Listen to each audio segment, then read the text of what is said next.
Imogen joining us this afternoon. She has a business titled She's Unlocked, and we're here to talk about human design. Welcome. Thank you, Bianca. I'm so excited to be here. I know, it's good to have you here. Human design, I have been doing a little bit of research, but you're the expert. So we're going to be hearing from you this afternoon. But if you could just firstly tell us how you came across human design. So I understand it's been around for what, 30 or 40 years? Yeah, was it the 80s or 90s? Yeah, 80s, yeah. So it has been around for a while, but I feel like it feels like to me it's just gaining traction a bit more mainstream now. So in the last couple of years, Yeah, exactly. Because I thought, how come we haven't heard about it? Or maybe is it more sort of prominent in America, in the States, or in Europe? You know what? I think what's happened through COVID, obviously there was a huge online coaching boom, through Instagram. Yeah, there was. And I think it's pretty strong in that industry at the moment. Like most coaches know what human design is. And I think that's why it's becoming more mainstream, because more people are accessing it and it's just becoming a bit more, it's out there now. Yeah. And it does sort of embody lots of different modalities, doesn't it? Like Kabbalah and was it astrology and... Yes, so there's 4 main ancient wisdoms that are an accumulation to create human design. So there's, as you said, the Kabbalah tree of life, the Hindu chakra system, Western astrology, and what have I missed? Oh, the Chinese I Ching wheel. So they are all their own incredible ancient wisdoms, and then they've all been sort of pulled together to create human design. Yeah. So the chakras reminded me when I saw that of the sort of Ayurveda. Have you gotten into that? Have you? A little bit, yeah. The Indian sort of philosophy and in yoga and meditation, I think they have them in the centers, and you see like people are operating from the heart space or the chakra or the throat or the head, all the different, what do you call it? Chakras. Yeah, Chakras, exactly. yeah. So in the Hindu chakra system, there are 7 different centers, and that's pulled into human design. However, there was a shift in the 1700s and 2 of the chakras were split, and so human design has 9 energy centers. Yeah, so it's pretty complicated because human design has evolved with human beings over like centuries. So in about 1781, a new whole type of human design, the projector, came into being. So that's a bit of history for you. Interesting. But, because we're always changing, humans and exactly. life and technology. Yeah. We've got to move with all of that. Exactly. So let's go through those 5 different types. Yes. That's it. So there are 5 different types in human design. So everyone is one of the 5. So there are generators, manifesting generators, projectors, reflectors, and manifestors. And so each type are completely different, really. Manifesting generators and generators are slightly similar, and they are called energy beings. The other 3 types, so projectors, manifestors, and reflectors, are called non-energy types. And so really, like, regardless of what type you are, it's quite important to sort of understand, I guess, the basis of what human design is in terms of energy. So it's all about our energy body, but the first thing to understand if you go and get your chart read is what type you are, because it really sort of explains who you came here to be. It's giving you your purpose in life. It's really understanding who your soul came to this earth to be. So is that sort of from birth?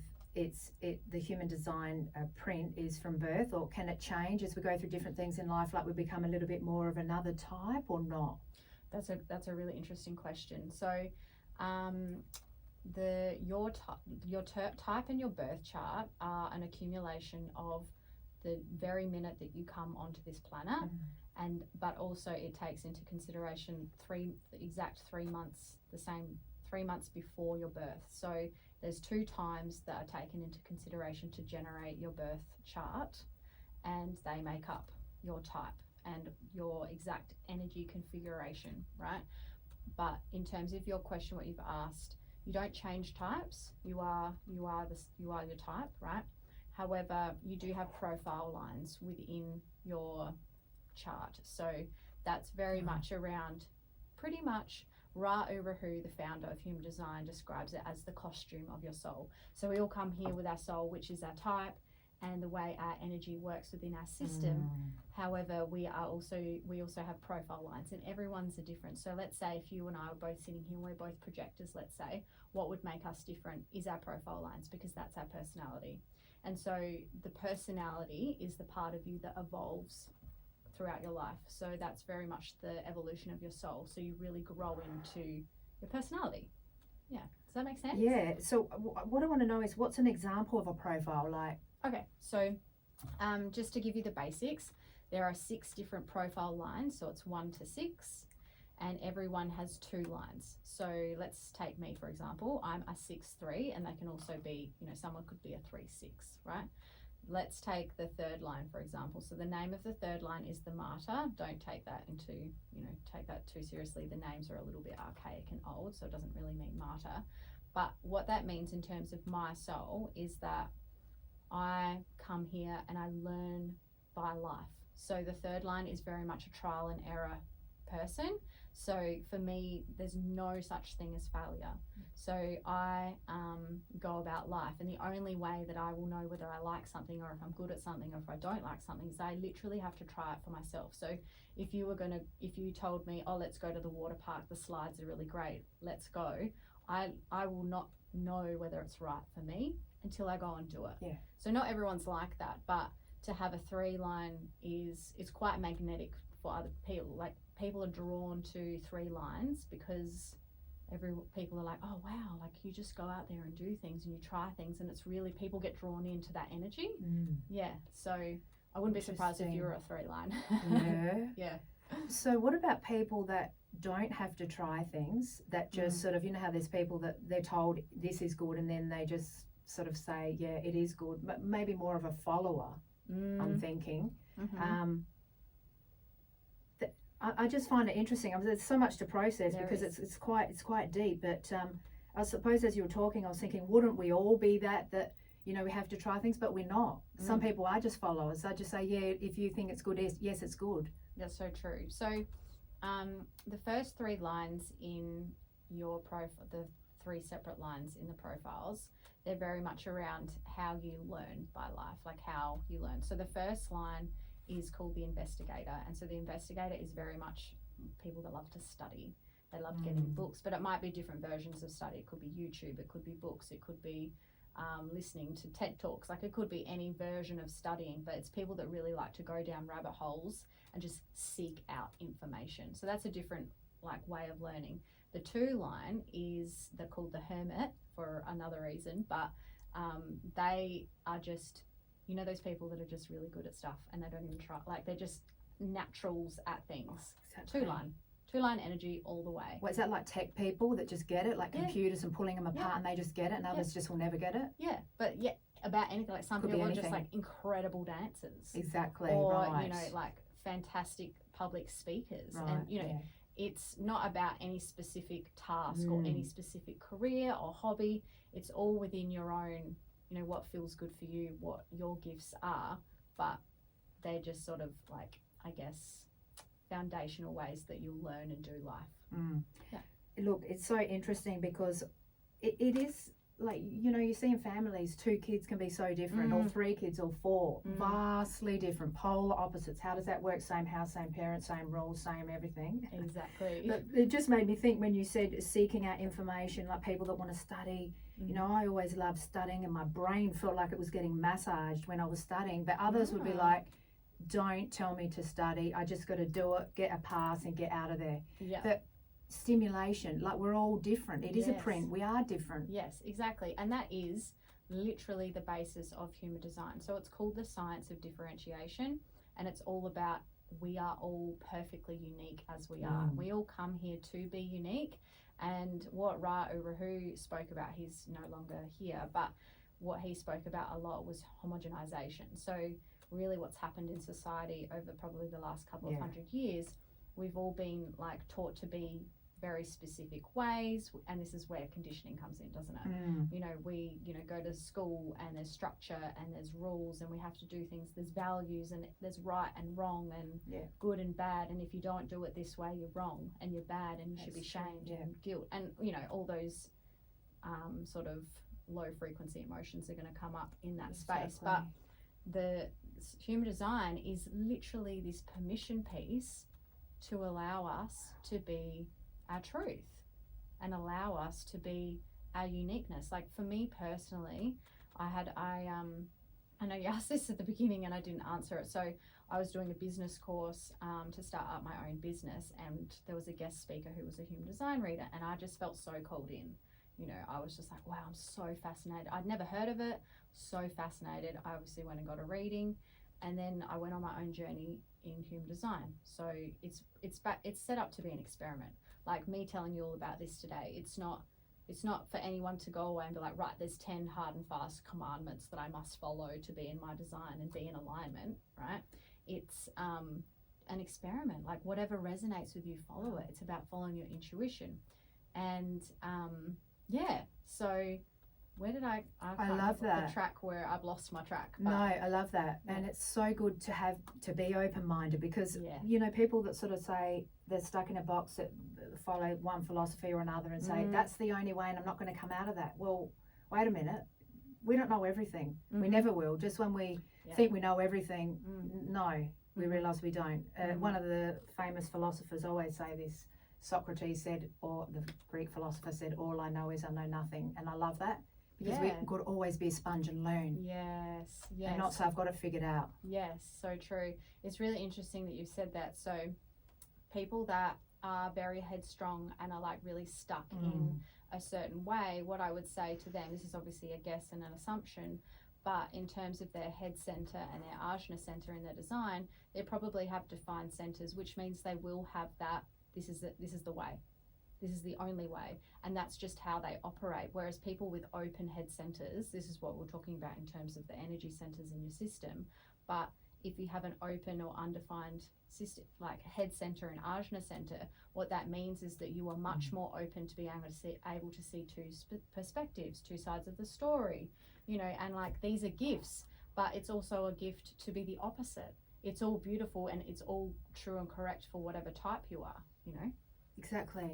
What's the word in psychology when you understand both sides? I think it's called cognitive dissonance or something where some people look at it as negative, like you can't make up your mind. Like let's say two people are arguing and I sort of look at it and say, I understand them and I understand them. And in psychology, I remember seeing a psychologist years ago and they're like, you've got to make up your mind which side you're on. I thought, well, that was weird, because isn't it good to understand both humans? Everyone's got a story. Why go and lean towards one side? Yes, exactly. And that would be the gift of being able to think that way, is that you can see both perspectives, which is why, you know, people with open head centers and that are able to have that ability make great leaders, because they can see all of their people, not just one group.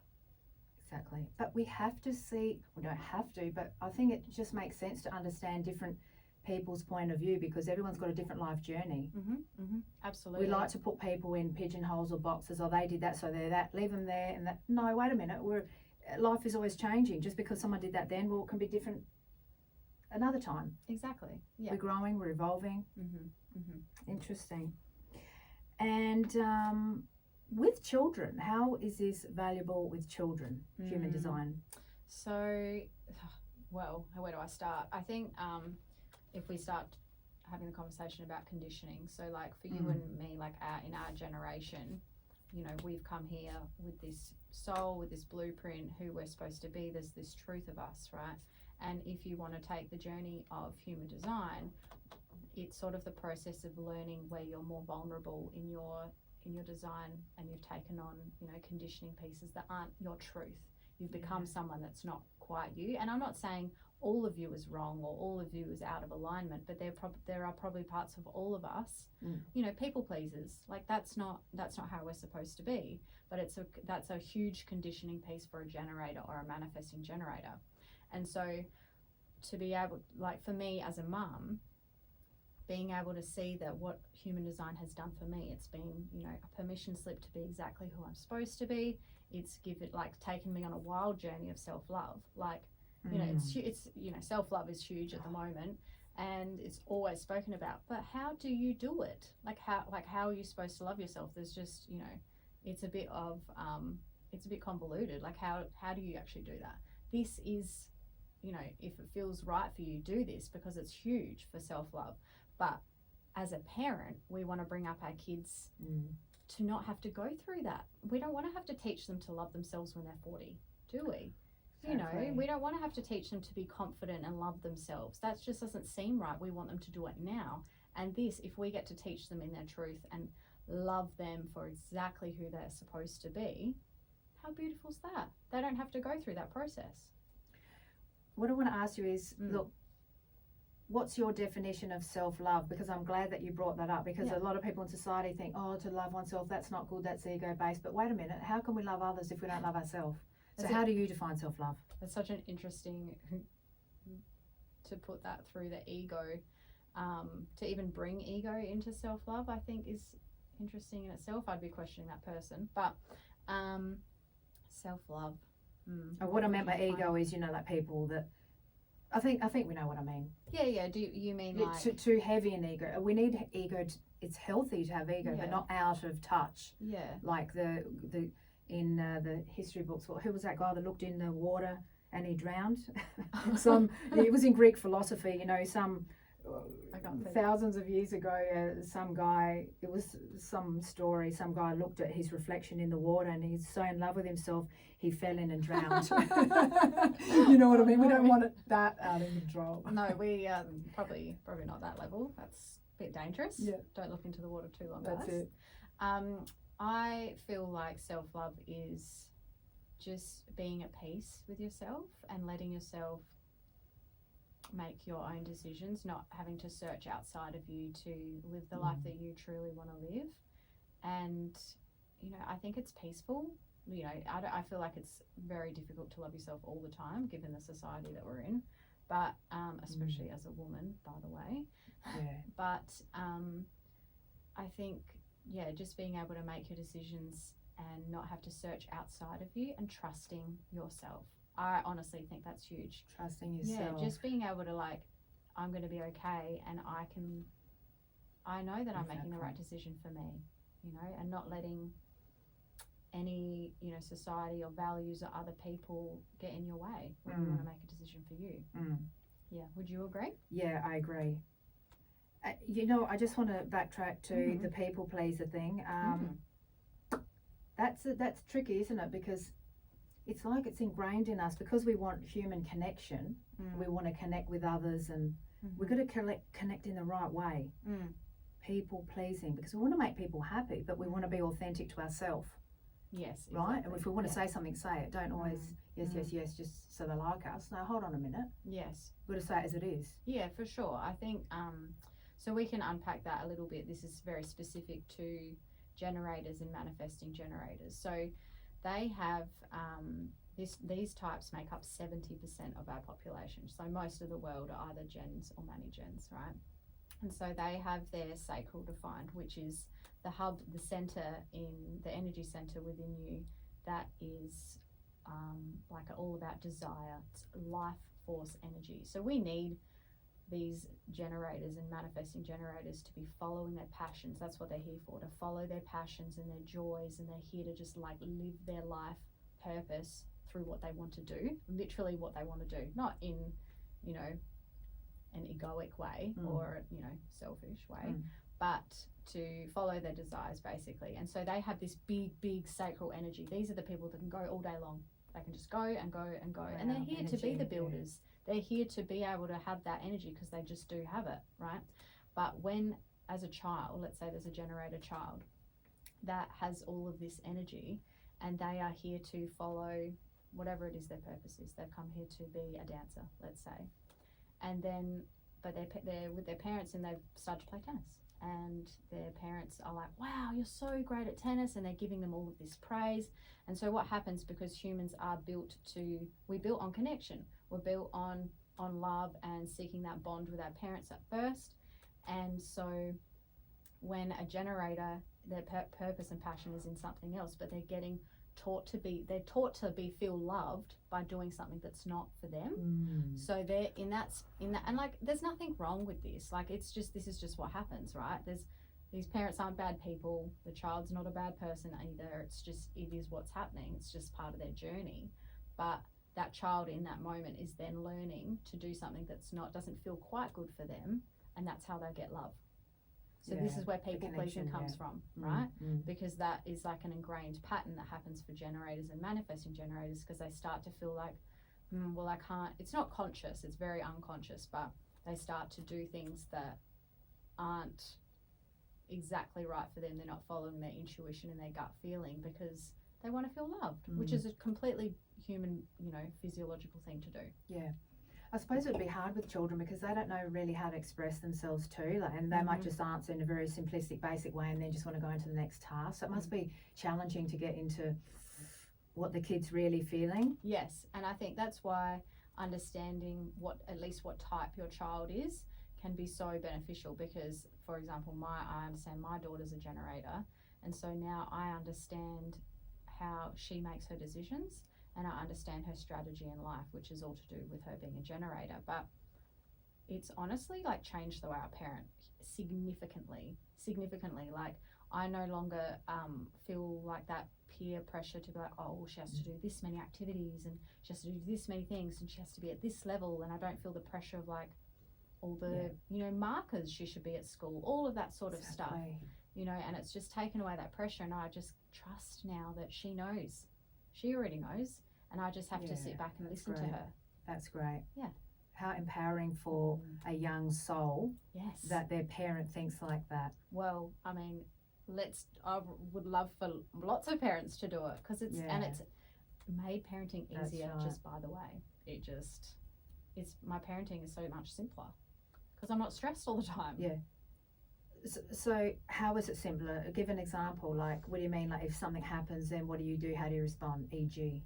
Okay, so because she's a generator, a sacral response generator, the way that she operates is literally through yes/no responses. So her decisions come out as a yes or a no. So for me, I don't ask her open-ended questions, because a generator is not going to respond well. Like, if you ask a generator an open-ended question, they feel all this pressure to respond and give a long-winded answer. So it really helps you communicate with your child. So now, if she just says yes, I'm like, okay, cool, no worries. She says no, I'm like, no problems. Because I really trust that's how her intuition works. And I don't want to alter that for her. Like, that's where she will build her self-trust from. If she can trust herself through her own decision-making style, that's key. That's just huge. Yeah. But I'm just wondering, are there children that do go deeper? I don't know. Yeah, of course. So that would just be true for... So some talk more and talk a lot and say why they don't like it. It's because...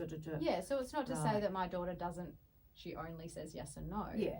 So like, let's say, for example, when I'm picking her up from school, I no longer ask her, how was your day? Because it's an open question. But I say to her, well, firstly, I say, I'm so happy to see you, because I'm naming my own stuff. But I say, would you like to tell me about your day? If she says yes, then she'll just go off on a tangent and tell me all about it. I've given her that like lead way, but she gets to make the decision. Because if I've asked her an open question, I mean, I know that every parent's going to relate to this, because no kid responds well to that question. Yeah. It's always like, oh, it's all right. No, it's fine. No details. Yeah.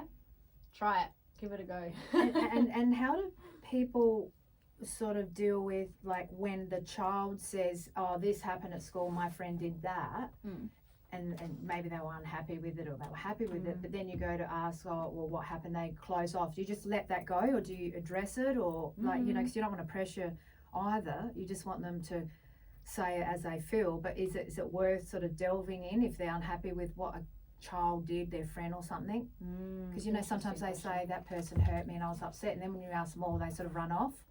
So do we just let that go, or do we address it another time doing an activity?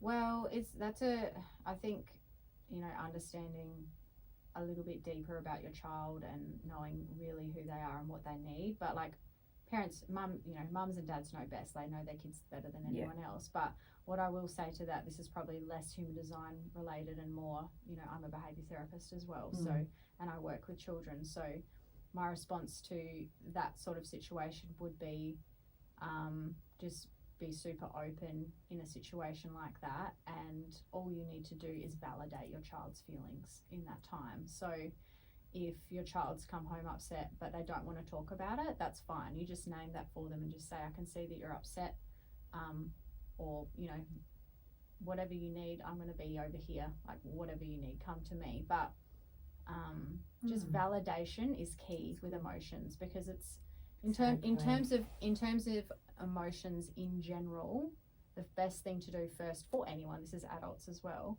is to validate that emotion, because emotions are completely normal and they're human. It's a human experience. And I guess that's another part of conditioning, isn't it? Where we've been taught to feel shameful when we're angry, shameful when we're guilty. You know, they're all low frequency emotions and we must not feel them. But they're all going to come up all the time. So, exactly. Yeah. And we have to let it out.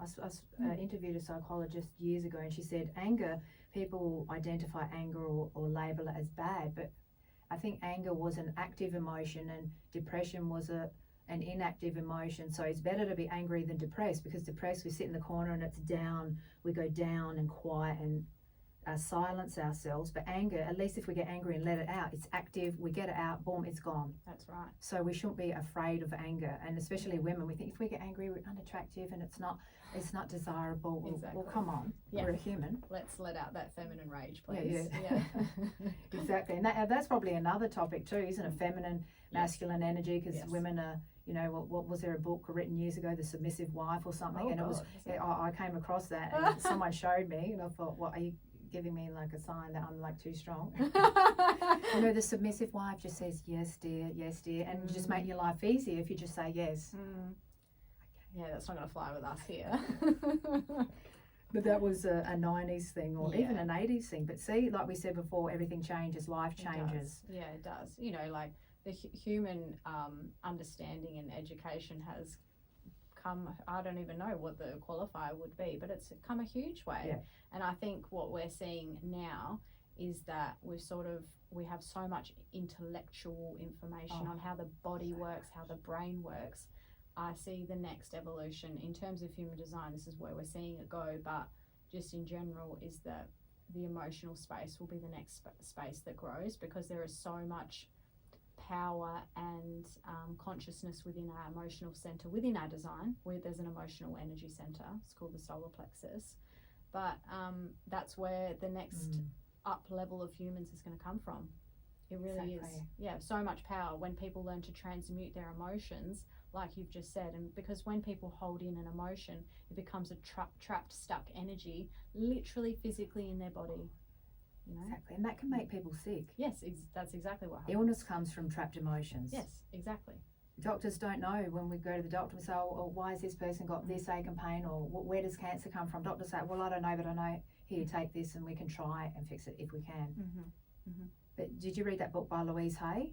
Or have you heard of the book by Louise Hay? She talks about emotion. So if I've got lung issues, I can't remember exactly how it goes, something like, if I've got lung issues, it's because I can't speak my mind. Or if I've got bowel issues, it's because I have repressed anger. She connects different illnesses with different emotional states. Her name's Louise Hay. Amazing, interesting book. Yes, yeah, absolutely. I think every single frequency or vibration that we could talk about in the woo-woo space is absolutely connected to some part of your body, for sure, definitely. Like the little diagram you showed me before, so we have 9 energy centers, everyone has 9, and they'll either be defined or undefined, but each of those energy centers represents a different kind of energy. So for example, the head centers, ideas, inspiration, there's the emotional center I spoke about before, but each of those centers is directly related to a different body part. Yeah, so, and if you are out of alignment in that specific energy area, that is going to show up in your body. Exactly. But it makes sense. It does. Like that's some people wouldn't get it. They'll be like, nah, it's too out there, woo woo. But no, it's logical. Yeah, and like I think until you, perhaps if you don't believe it, you got to try it.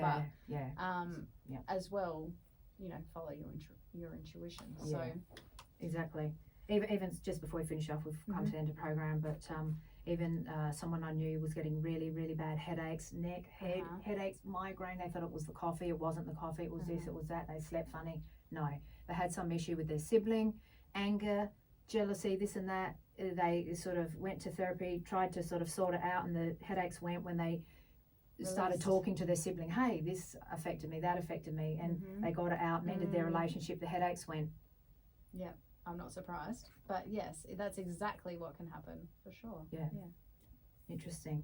Human design. How can we contact you?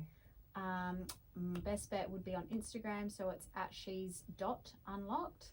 You can email me, she'sunlocked@gmail, or my website, which is www.she'sunlocked.com. You know what I'm trying to say. But yeah, come and have a chat with me on Instagram. Love to have a chat. Thank you so much for having me. It's been so fun. Good chatting. Yes. Always good chatting with you. You definitely know your stuff. So good luck in your business, and you're helping lots of people, and you'll continue to help lots of people because you're just doing great stuff. Thank you. Bianca. Thank you.